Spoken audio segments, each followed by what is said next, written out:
अगर तुम्हें नौकरी नहीं करनी है तो बता दो मुझे। क्या मैं कोई मदद कर सकती हूँ? शुक्र है तुम आ गई।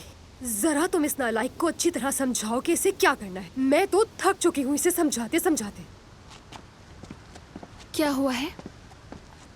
अच्छा हुआ कि तुम बीच में आ गई। मुझे रोमा के लिए सालगिरह का तोहफा लेना है और कुछ मेहमानों के लिए भी, लेकिन कुछ भी समझ में नहीं आ रहा कि क्या लिया जाए। क्या तुम मेरे साथ चल सकती हो अगर कोई काम नहीं है तो? फिक्र मत करो, बिल्कुल मैं तुम्हारे साथ चलूंगी। बहुत शुक्रिया। Good morning. Good morning Rita. Good morning बेटा। खेल के मजा आया आपको?